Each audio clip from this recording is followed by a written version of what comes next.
திருமணமானவங்க ஆக போறவங்க sugar and வயதுகத்தால இல்லற வாழ்க்கையில நிம்மதி இழந்தவங்க குழந்தையின்மை இது எல்லாத்துக்குமே சேர்த்த ஒரே தீர்வுன்னு பாத்தீங்கன்னா மா naturals presents mister perfect extra gold. உலகத்திலேயே முறையா 26 வகையான இயற்கை மூலிகளால நம்ம தமிழ்நாட்டில் உருவாக்கப்பட்ட ஒரு பவுடர் ஃபார்மட்லான ப்ராடக்ட் தான் இது. தமிழகம் உட்பட 13 நாடுகள்ல கேஷ் ஆன் டெலிவரி ஃபெசிலிட்டி இதுக்கு இருக்கு. 1 லட்சத்துக்கும் அதிகமான ஹாப்பி ஃபேமிலிஸ் அண்ட் ஆயிரக்கணக்கான தம்பதிகளுக்கு குழந்தை பாக்கியம் கிடைச்சிருக்கு. இந்த ப்ராடக்ட்டை வாங்கி பயன்படுத்தின வாடிக்கையாளர்களே பல பேரும் டிஸ்ட்ரிபியூட்டர்ஸா மாறி இருக்காங்க. இந்த அளவுக்கு சக்சஸ்ஃபுல் ப்ராடக்டான இதை பத்தி நீங்க என்ன தெரிஞ்சுக்கணும்னா டிஸ்கிரிப்ஷன் பாக்ஸ்ல கொடுக்கப்பட்டிருக்க நம்பர்ஸ்க்கு டயல் பண்ணுங்க.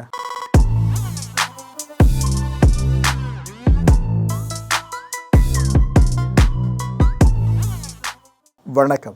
Big topic with Karthik Mayakumar. Aliens இருக்கா இல்லையான்ற கேள்வி சார்ந்து ஹார்வர்ட் யூனிவர்சிட்டி ஒரு பதிலை கொடுத்துருக்காங்க.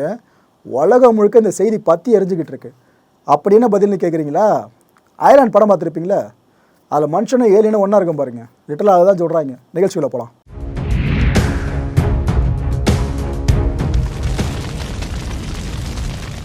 பேய் இருக்கா இல்லையா? இந்த கேள்விக்கான பதில் எப்படி ஒரு விவாதமாக போயிட்டுருக்கோ அதை விட ஒரு படி மேலே இருக்க பெரிய விவாதம் பார்த்தீங்கன்னா ஏலியன்ஸ் இருக்கா இல்லையா? அவங்க நம்ம கூட வாழ்ந்துக்கிட்டு இருக்காங்களா? சினிமா படங்களை காட்டுற ஒரு சில விஷயங்கள் நிஜத்தில் நடக்குமே, அது போல் மனுஷங்க கூட ஏலியன்ஸ் வாழ்ந்துட்டு இருக்க மாதிரி சினிமாலாம் காட்டுறாங்க, அது போல் நிஜத்தில் நடக்குமா? இப்படி பலதரப்பட்ட கேள்விகள் அந்த ஒரு கேள்வியை பிளாட்ஃபார்மை வச்சு மேலே மேலே மேலே போய்கிட்டே இருக்குது ஒரு வருஷமும். இப்போ வரைக்கும் அந்த கேள்விக்கு பதில் கிடச்சதான் கேட்டிங்கன்னா இல்லை. நிறைய விவாதங்களை தர்க்கங்களை மட்டும் தான் பெருசாக போயிட்டுருக்கு. இந்த UFOன்னு இருந்துச்சுல டேர்மு, அதாவது அன்ஐடென்டிஃபைட் ஃப்ளையிங் ஆப்ஜெக்ட், ஏதோ ஒன்று பறகுது ஆனால் என்னான்னு தெரில, இதை தான் நம்ம UFOன்னு சொல்லுவோம். இந்த டேர்மை அப்படியே இப்போ காலப்போக்கில் மாற்றி UAP அப்படின்னு குறிப்பிடுறாங்க. அதாவது அன்ஐடென்டிஃபைட் அனாமலஸ் ஃபெனாமெனா. ஆக்சுவலாக அந்த ஏலியன்னா பறக்கணுமா என்ன? பறக்காமல் பூமியில் கூட இருக்கலாமே, நடக்கலாமே, ஊறலாமே. ஸோ இதையெல்லாம் மனசில் வச்சு தான் அனாமலஸ் அப்படின்ற வார்த்தையை உள்ளே கொண்டு வந்தாங்க. பறக்கிறது மட்டும் ஏலியன்ஸாக நம்ம பார்க்க முடியாதாசா, கீழே இருக்கிறதையும் பார்க்கலான்னு சொல்லிட்டு தான் இந்த டேர்ம் வந்துச்சு. இப்போ UFOன்ற டேர்மை எல்லாம் மறந்துட்டு இந்த UAP டேர்ம் இருக்குல்ல, இதை தான் மனசில் வச்சுட்டு இருக்காங்க.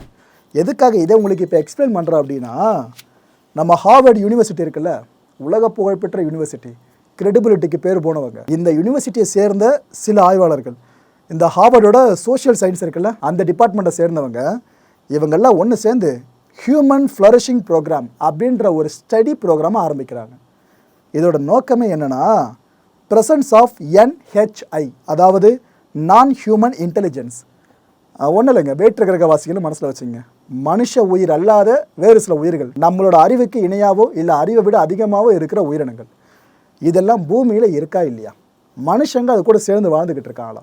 இதை ஃபுல்லாக கண்டுபிடிப்பதற்காக இந்த பெரிய டீம் ஸ்டடி ஆரம்பித்தாங்க. இந்த ஸ்டடி இப்போ ஒரு இடத்துல முடிஞ்சு என்னத்தை நம்ம ரிசல்ட்டை பப்ளிஷ் பண்ணியிருக்காங்க. அன்கன்வென்ஷனல் எக்ஸ்பிளனேஷன் சொல்லிட்டு தான் அந்த ரிசல்ட்டை பப்ளிஷ் பண்ணியிருக்காங்களே. வழக்கத்துக்கு மாறான விளக்கம்னு அர்த்தம், புரியுதா?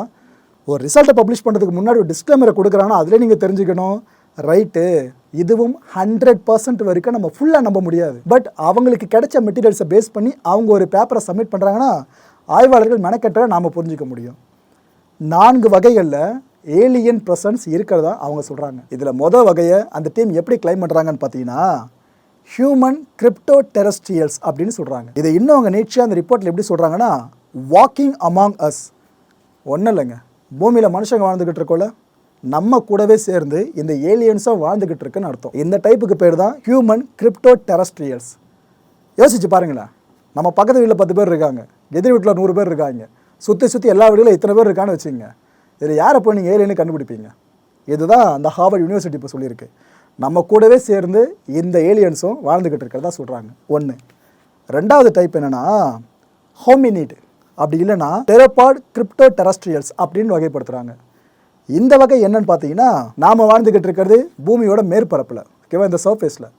பாதாள உலகம்னு அடிக்கடி சொல்லுவோம் பாருங்கள் வார்த்தை பதங்களுக்கு. கீழே ஒரு உலகம் இருக்க, கண்டிப்பாக பூமி கீழே எப்படி கடலில் ஒரு உலகம் இருக்குமோ அதே மாதிரி பூமி கீழே ஒரு பாதாள உலகம் இருக்கு நாம் பொதுவாக சொல்லுவோம்ல. இவங்க அதை தான் சொல்கிறாங்க. ஏப் லைக் லிவிங் அண்டர்கிரவுண்ட் ஆன் எர்த்னு சொல்கிறாங்க. பூமிக்கு கீழே நாம் பார்த்து பழக்கப்பட்ட உயிரினமாக குரங்க சொல்லுவோமா, அது மாதிரி கூட மனுஷ உருவல் அல்லாத உயிரினங்கள் வடிவில் கூட பூமிக்கு கீழே இது போல் ஏலியன்ஸ் வாழ்ந்துக்கிட்டு இருக்கலாம்னு இந்த செகண்ட் டைப்பில் சொல்கிறாங்க. அன்னவுன் இன்டெலிஜென்ட் டைனோசார்ஸ்னும் அவங்க வகைப்படுத்துகிறாங்க. டைனோசார்ஸ்னால் டைனோசார் ஷேப்லேயே இருக்குன்னு நினைக்காதீங்க, இது மாதிரியே ஷேப்பில் இருக்கலாம்னு தான் ஹார்வர்ட் யூனிவர்சிட்டி ஆய்வாளர்கள் சொல்கிறாங்க. மூணாவது வகையை எதை டேம் பண்ணுறாங்கன்னா ஃபார்மர் எக்ஸ்ட்ரா டெரஸ்ட்ரியல்ஸ், அப்படி இல்லைன்னா எக்ஸ்ட்ரா டெம்பஸ்ட்ரியல் கிரிப்டோ டெரஸ்ட்ரியல்ஸ் அப்படின்னு வகைப்படுத்துகிறாங்க. இதில் என்ன சொல்ல வராங்கன்னா வித்தின் த மூன்னு சொல்கிறாங்க. அதாவது பூமிக்கு அருகில் நம்ம பார்க்கக்கூடிய ஒரு அடுத்த கட்ட காஸ்மாஸ் ஆப்ஜெக்ட்னு பார்த்தீங்கன்னா இந்த மூன் தான், நிலவு தான். ஸோ அங்கே இந்த ஏலியன்ஸ் எல்லாம் செழித்து வாழலாம் அப்படின்னு சொல்கிறாங்க. உங்களுக்கு ஒரு கேள்வி வரலாம், ப்ரோ நாமளும் சரி நாசாவும் சரி இந்த நிலவை சார்ந்த பல ஆய்வுகளை மேற்கொண்டுகிட்டு இருக்கோமே, அதில் ஒரு நாடு கூட இது வரைக்கும் ரிவீல் பண்ணிக்க மாட்டாங்க உண்மையை அப்படின்னு கேட்கலாம். இது அவங்களுக்கு தான் வெளிச்சம். இதுக்கான பதில் விஷயம் கிடைக்குமா? முதல் மனுஷன் நிலவில் காலையில் எடுத்து வச்சார்ல, அப்போவே இந்த ஒரு ஸ்பெகுலேஷன் நிலவுச்சு. என்ன ஒரு 10லேருந்து 15 நிமிஷம் வரைக்கும் கட் ஆகுது கம்யூனிகேஷனு. ஸோ நிலவில் இந்த நீல் ஆம்ஸ்ட்ராங்கோட குழு இருக்காங்களா, அவங்க வேறு ஏதோ வேலையை பார்த்துருக்காங்க போல இருக்குது. அவங்க நடுவில் போகி சாண்டாலாம் சொன்னாங்க. அப்படின்னா இந்த ஏதோ ஒன்று யூஎஃப்ஓவை குறிக்கிறதான வார்த்தை பதமாக தான் சொல்லப்படும். ஸோ ஏற்கனவே அங்கே நிலவில் ஏலியன்ஸ் இருக்கிற விஷயத்தை கண்டுபிடிச்சாங்களோ அமெரிக்கா அப்படின்னு ஒரு பெரிய கான்ஸ்பிரசி தியரி ஒரு பக்கம் வளம் வந்துட்டுருக்கு. இதெல்லாம் சேர்த்து தான் இப்போ அதை வலு சேர்க்குற மாதிரி இவங்க இந்த ரிப்போர்ட்டில் சொல்லியிருக்காங்க. நிலவில் ஏலியன்ஸ் வாழ்ந்துக்கிட்டு இருக்கலான்றாங்க. இங்கேருந்து பூமிக்கு வர ஏலியன்ஸ் இருக்குல்ல, இது எல்லாத்தையும் சேர்த்து தான் இந்த டைப்புகளை கொண்டு வராங்க. 3 முடிஞ்சிச்சா? 4வதுக்கு பேர் மேஜிக்கல் கிரிப்டோ டெரஸ்ட்ரியல்ஸ் அப்படின்னு சொல்கிறாங்க. இது சிம்பிளுங்க. நம்மளோட கடல் இருக்குல்ல, பூமியில் இருக்க கடல், பெருங்கடல்கள், இது எல்லாத்துலேயுமே ஏலியன்ஸ் வாழ்ந்துக்கிட்டு இருக்கலாம்னு அர்த்தம். இப்போ நாம் என்ன நினச்சிட்ருப்போம், இந்த சர்ஃபேஸில் மட்டும் தான் நம்ம மலைகளை பார்த்துக்கிட்டு இருக்கதான் நினைப்போம். ஆனால் ஒரு உண்மை என்னென்னா, கடல் இருக்கிற ஆழ்கடல் பகுதிகள், அங்கே இருக்கிற மலைகள் இதை விட பெருசாக கூட மேபி இருக்கலாம். அந்தளவுக்கு பல ஆச்சரியங்கள் கடலில் ஒழிஞ்சிருக்கு.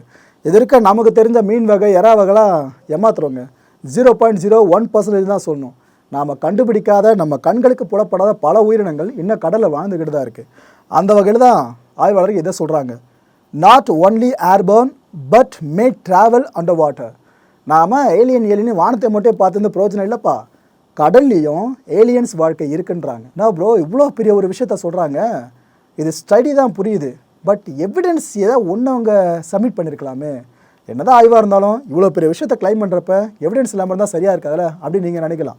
ஆக்சுவலாக இது சம்மந்தமான கேள்விகளும் அந்த ஸ்டடி பேப்பர் பக்கம் திரும்பிட்டு தான் இருக்குது. பார்ப்போம் என்ன நடக்குதுன்னு வெயிட் பண்ணி பார்ப்போம். இன்னொரு விஷயம் உங்களுக்கு கிளியர் கட்டாக சொல்லிடுறேன். ஹார்வர்ட் யூனிவர்சிட்டியோட இந்த பேப்பர்ஸ் இருக்குல்ல, இந்த ஸ்டடி மெட்டீரியல்ஸு, இதை இன்னும் பேர் ரிவ்யூ பண்ணல. ஓகேவா? பேர் ரிவ்யூலாம் முடித்த பிற்பாடு தான் இவங்க சொல்லியிருக்கல எந்த அளவுக்கு கிரெடிபிள் இருக்குது அப்படின்றதையும் நாம் வெயிட் பண்ணி பார்க்க முடியும். இந்த நேரத்தில் ஏலியன்ஸை பற்றி பல குழப்பங்களும் வந்திருக்கும். இதுக்கு முடிஞ்ச அளவுக்கு பதில் தேடுற படலமா தமிழகத்தோட பிரபல யூஎஃப்ஓ ஆய்வாளர் இருக்கார்ல சபீர் ஹுசேன் அவர்கள், அவர்கிட்ட நாம் இதுக்கு முன்னாடி நேர்காணல் நடத்தியிருந்தோம். அப்போ அவர் என்னென்னலாம் சொல்லியிருக்காருன்னு இப்போ ஒரு முறை கேட்டுவாங்க. ஹாலிவுட் படங்கள்லாம் பார்த்தீங்கன்னா மென் இன் பிளாக்னு ஒரு படம் பார்த்துருப்பீங்க. ஆமாம். என்ன ஒரு விசித்திரமான நிகழ்வு நடந்தாலும் அவங்க போய்ட்டு ஃபுல்லாக அதை கவர் பண்ணுற மாதிரி இருக்கும். நாம் வாழ்ந்துட்டு இருக்க அந்த நிஜ லைஃப்பில் அது போல் ஏஜென்ட்ஸ் இருக்காங்களா இந்த ஏலியன் சார்ந்த விஷயங்களை மறைக்கிறதுக்காகவே? ஆமாங்க. அமெரிக்கன் கவர்மெண்ட்டு 1940s முத ராஸ் பறக்கும் தட்டு மோதி செதறிச்சுல, அதுக்கு முன்னாடி 1-2 இடங்களில் ஆஸ்ட்ரேக்கில் பறக்கும் தட்டு மோதி செதறிச்சு. அப்போ அமெரிக்க அரசாங்கம் என்ன பண்ணுச்சுன்னு கேட்டால் ஒரு கமிட்டி ஃபார்ம் பண்ணுச்சு. இப்போ எல்லாருமே ஒரு தமிழ்நாடு கவர்மெண்ட் ஒரு ப்ரோக்ராம் நடத்தணும்னா ஒரு கமிட்டியை ஃபார்ம் பண்ணி அதுக்கிட்ட பொறுப்பு கொடுப்பாங்க. அதே மாதிரி அமெரிக்க அரசாங்கம் என்ன பண்ணுச்சு, அங்கே இருக்கிற top scientist, top military officers, அஃபீஷியல்ஸை வச்சு ஒரு கமிட்டி ஃபார்ம் பண்ணாங்க. ஃபார்ம் பண்ணி அந்த கமிட்டிக்கிட்ட கொடுத்தாங்க. எப்பா நீ ஃபஸ்ட்டு இதை ஆய்வு பண்ணு, ஏலியன்ஸ் வர்றாங்களே இந்த உண்மையை மக்கள்கிட்ட சொல்லலாமா, அவன் நல்லவனா கெட்டவனானு. இது நான் சொல்கிறேன் 1940s.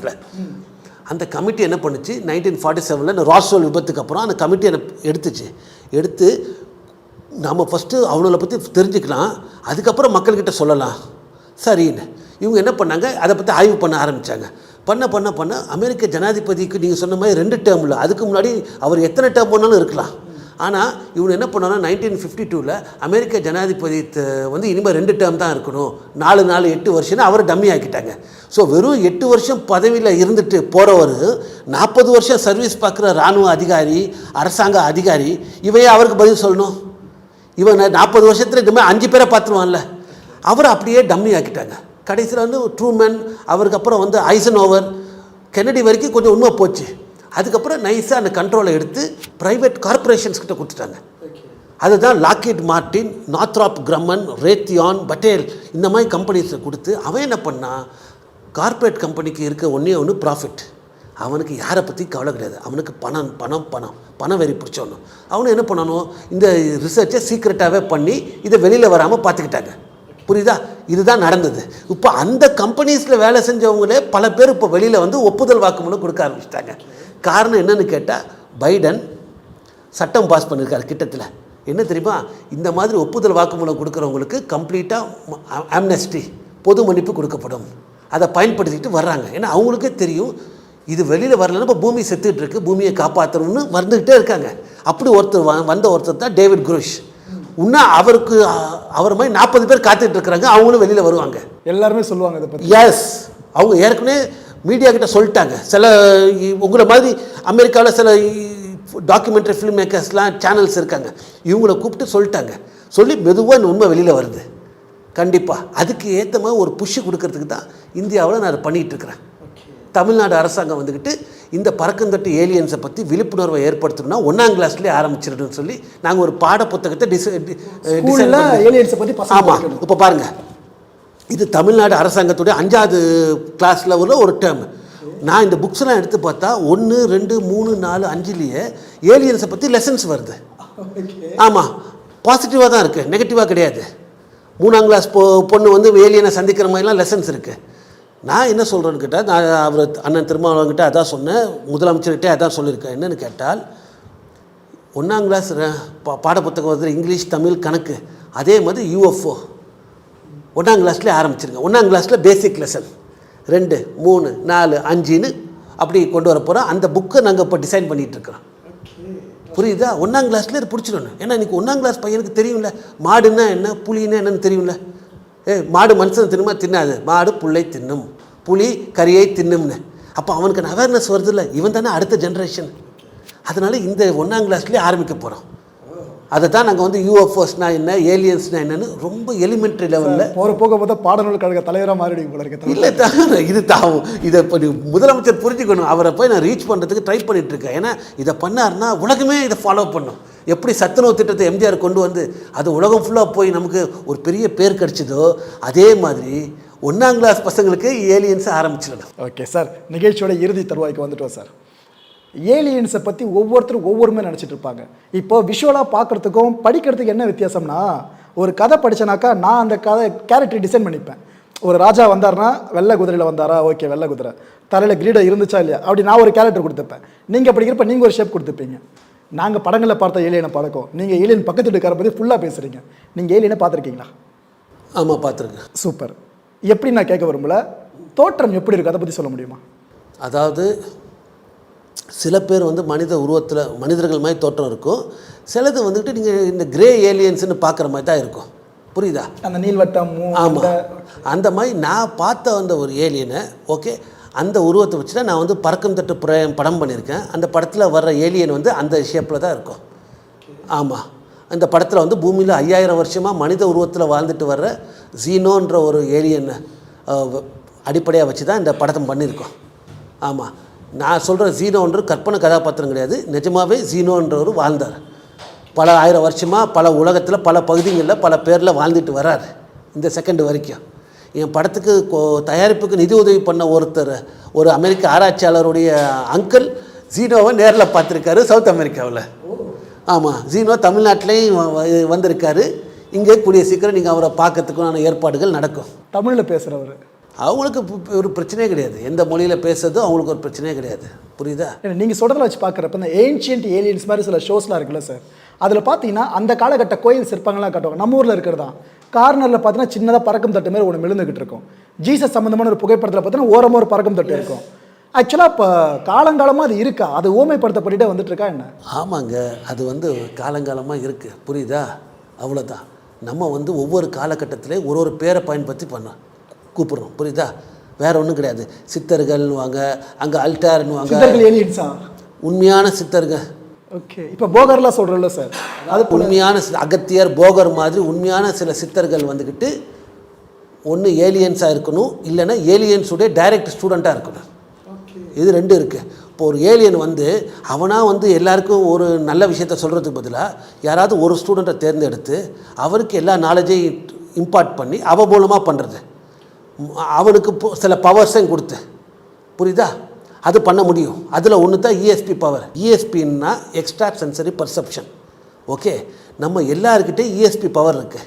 ஆனால் அதை எப்படி யூஸ் பண்ணணும்னு நமக்கு தெரியல. அதாவது ஃபியூச்சரில் நடக்க போகிறது இப்போயே நம்மளுக்கு தெரியுன்ற மாதிரி. அது வந்து ப்ரீமானிஷன். அது ஒன்று தான். ஓகே. இப்போ மைண்டோட பவரை யூஸ் பண்ணி கம்யூனிகேட் பண்ணுறது, ஒரு ஆப்ஜெக்டை மூவ் பண்ணுறது, இந்த மாதிரி பல பவர்ஸ் இருக்குது. டெலிகைனசிஸ், ப்ரீமானிஷன், ரிமோட் வியூவிங்னு. இப்போ நம்ம மூளை வந்துட்டு இந்த ஃபோன் மாதிரி. இந்த ஃபோனில் நிறைய ஆப் இருக்குது. ஆனால் எனக்கு யூஸ் பண்ண தெரில. யாராவது ஒருத்தர் வந்து எனக்கு யூஸ் பண்ண சொல்லி கொடுத்தாங்கன்னா, இதுதான் ஸ்விக்கி, ஜொமேட்டோ, இந்த ஆப்பை யூஸ் பண்ணால் ஃபுட்டு ஆர்டர் பண்ணலான்னா நான் யூஸ் பண்ண போகிறேன். அதே மாதிரி தான் ஏலியன்ஸ் என்ன பண்ணுறான்னா, அவன் யாரோட தொடர்பு வச்சுக்கிறானோ அவங்களுக்கு அந்த இஎஸ்பி பவரை வந்துட்டு கொஞ்சம் ஹைட்டன் பண்ணி கொடுத்துறான், எக்ஸ்ட்ரா இன்க்ரீஸ் பண்ணி கொடுத்துட்றான். புரியுதா? நீங்கள் புராணங்க கதையில் படிச்சிருக்கீங்களா?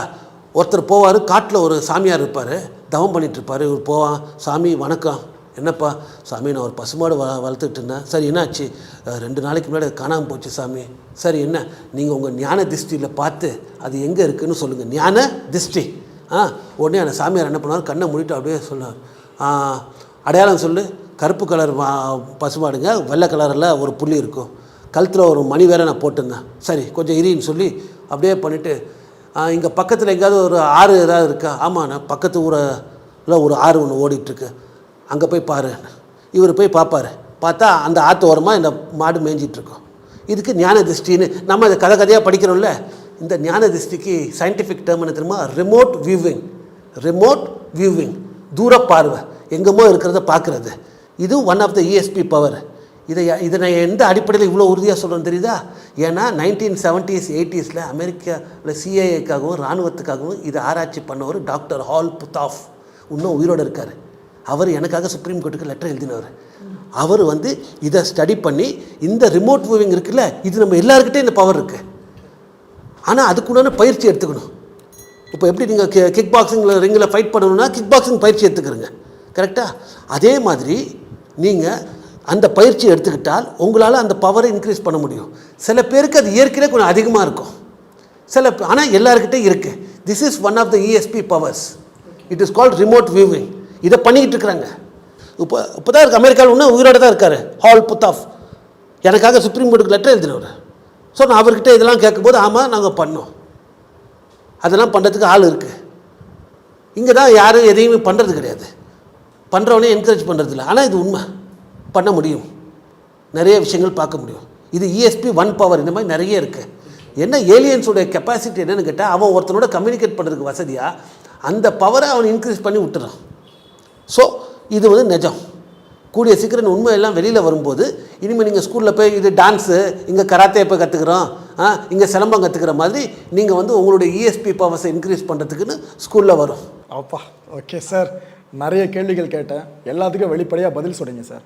நிகழ்ச்சியோட இறுதியாக நம்ம மக்கள்கிட்ட நீங்கள் ஏலியன் சார்ந்து சொல்ல வர விஷயம்னு சொல்லிவிட்டு நிகழ்ச்சியை முடிச்சிடலாம் சார்.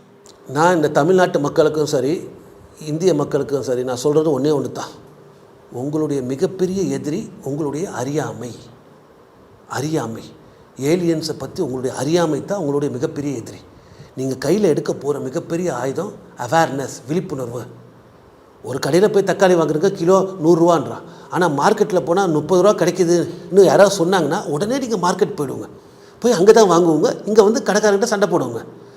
ஏன்னா அவன் உங்களை ஏமாற்ற ட்ரை பண்ணான். பட் உங்களுக்கு தெரியும் மார்க்கெட்டில் வந்துக்கிட்டு வெறும் 30 ரூபா தாங்க. அதே மாதிரி தான் நீங்கள் வந்து இன்றைக்கி பெட்ரோல், டீசல், நிலக்கரி, கேஸு, எலக்ட்ரிசிட்டி, நியூக்ளியர் எனர்ஜி, இதுக்காக அடிமையாக இருக்கிறங்க. இதுக்காக செலவு பண்ணுறதுலேயே நீங்கள் சம்பாதிக்கிற பணம் முக்கால்வாசி போயிடும். இது எல்லாம் தேவையில்லை, வேறு டெக்னாலஜி வரும். அதே மாதிரி கோடீஸ்வரம் வசதியானவன்னா எந்த விதமான மெடிக்கல் டெக்னாலஜி வச்சு நீங்கள் உயிரை காப்பாற்றிக்கலாம். பெரிய பெரிய டாக்டருங்கிட்ட போய் உடம்பை காட்டி தான் வியாதியை குணப்படுத்தலாம். ஆனால் ஏழைங்க, நடுத்தர வர்க்கத்தை சேர்ந்தவங்க, அவங்களால முடியாது. இதுக்கு வேறு டெக்னாலஜி வரும். அதேமாதிரி எஜுகேஷன் டெக்னாலஜி, நீட் எக்ஸாம் தேவையில்லை, அதுக்கு பதிலாக வேறு நியூ எஜுகேஷ்னல் டூல்ஸ் வரும். இது எல்லாம் உங்களுக்கு கைக்கு ஏற்ற தூரத்தில் இருக்குது. ஆனால் இதை தர்றவனை பற்றி ஒரு விழிப்புணர்வு இருக்கணும். அதனால தான் திருப்பி சொல்கிறேன், உங்களுடைய மிகப்பெரிய எதிரி அறியாமை. நீங்கள் கையில் எடுக்க போகிற ஆயுதம் விழிப்புணர்வு. இந்த அறியாமையினால தான் இந்தியா பாகிஸ்தான், இந்தியா சைனாவுக்கு இடையில் ஒரு ஆக்சிடென்டல் நியூக்ளியர் வார் வரத்துக்கு வாய்ப்பு இருக்குது. இந்த அறியாமையினால். விழிப்புணர்வுனால நீங்கள் புது டெக்னாலஜி வரும். குளோபல் வார்மிங், கிளைமேட் சேஞ்சை முடிவுக்கு கொண்டு வரலாம். முக்கியமாக பாவர்ட்டியை can be erased from human civilisation. மனித இனத்திலேருந்து வறுமையை மொத்தமாக ஒழிச்சு கட்டிடலாம். இந்தியா இல்லை, பாகிஸ்தான், சைனா, ரஷ்யா இல்லை, மனித இனத்தில் இருந்து வறுமையை மொத்தமாக ஒழிச்சு கட்டலாம். எல்லாத்துக்கும் ஃபண்டமெண்டல் வேர்ட் அவேர்னஸ். இதை மட்டும் ஞாபகத்தில் வச்சுக்கோங்க. இதுதான் நான் உங்களுக்கு கொடுக்குற மெசேஜ். Okay, thank you. இந்த வாய்ப்பு கொடுத்ததுக்கு ரொம்ப எவ்வளோ வருஷம் இந்த ஃபீல்டில் இருக்கீங்க சார்? 30 வருஷம். 30 வருஷம். இன்னும் அடுத்த 30 வருஷமாக ஃபுல்லாக ரிசர்ச் பண்ணுவீங்க? ஆமாம். ஓகே சார், உங்களோட ரிசர்ச் மிகப்பெரிய அளவுக்கு சக்ஸஸ் ஆக என்னோட வாழ்த்துக்கள் சார். ரொம்ப நன்றிங்க. மக்களே, இந்த கான்டென்ட்டை பொறுத்த வரைக்கும் நாமளே எதிர்பார்க்க வேண்டிய விஷயம் ஒன்று தான். இனி எல்லாரையுமே மக்கள் சந்தேக கண்ணோடு பார்ப்பாங்கன்னு நம்மளாம் நினைக்கிறேன். ஏன்னா ஹார்வர்ட் யூனிவர்சிட்டி மாதிரி அந்த ஒரு ஸ்தாபகத்திலேருந்து ஆய்வாளர்கள் இப்போ ஏற்பட்ட ஸ்டடியை வெளியிடுறாங்க. ஹார்வர்ட் யூனிவர்சிட்டி பேரில் வருதுன்னா உலகம் முழுக்க பெரும்பாலான மக்கள் நம்ப ஆரம்பிப்பாங்க. ஆனால் எவிடன்ஸ் இதற்கு நம்ம பார்க்கல, அதே நம்ம சாலிடாக தெரிஞ்சுக்கணும். இன்னொரு பக்கம் இப்போ ஏற்பட்ட ஸ்தாபகம் இப்போ ஏற்பட்ட ரிப்போர்ட்டை வெளியிட்டிருக்காங்கள. ஸோ கொஞ்சம் டயலமோ தாங்க பார்க்க வேண்டியதாக இருக்குது. யோசிச்சு பாருங்கண்ணா, இதுக்கப்புறம் நம்ம ரோட்டில் நடந்து போகிறப்ப மக்கள் கும்பலாக கூடியிருக்கப்ப இருக்குமோ இங்கே தான் ஏலியன் இருக்குமோ, நம்ம பக்கத்தில் நின்று டீ குடிச்சிட்டு இருக்கிறது ஏலியனாக இருக்குமோ, அது இதுன்னு 1000 சந்தேக கண்கள் இதுக்கப்புறம் புதுசாக முளைக்கும்னு நினைக்கிறேன். பாப்போம் மக்களே, அடுத்தடுத்த அப்டேட்ஸ் இது சார்ந்து என்னென்ன வருதுன்னு சொல்லிட்டு. உங்களுக்கு நம்பிக்கை இருக்கா? நம்மோடு ஏலியன்ஸ் வாழ்ந்துகிட்டு இருக்குன்னு சொல்லப்படுற இந்த தகவல் இருக்குல்ல, இதில் உங்களுக்கு நம்பிக்கை இருக்கா இல்லையான்றதை கீழே கமெண்ட் செக்ஷனில் கமெண்ட்டாக லீவ் பண்ணுங்கள். அடுத்த நிகழ்ச்சியை சந்திக்கலாம். நன்றி, வணக்கம் மாயம் ஸ்டுடியோஸ் நண்பர்களே. மாயம் ட்ரெண்ட்ஸ் அப்படின்ற ஒரு புதிய ஃபேஸ்புக் பேஜை ஓப்பன் பண்ணியிருக்கோம். நீங்கள் யூடியூப்பில் பார்த்துட்டு இருக்கீங்களா நம்மளோட கான்டென்ட்ஸ்லாம், இதெல்லாம் விட ஒரு படி மேலே ரொம்ப கிறிஸ்பாகவும் ரொம்ப சூப்பராகவும் நிறைய கான்டென்ட்ஸ் உங்களுக்கு இந்த பேஜில் காத்துட்டு இருக்குங்க. ஸோ உடனடியாக ஃபேஸ்புக் பிளாட்ஃபார்ம் போங்க, மாயம் ட்ரெண்ட்ஸ்னு டைப் பண்ணி சர்ச் பண்ணி நம்ம பேஜை ஃபாலோ பண்ணுங்கள்.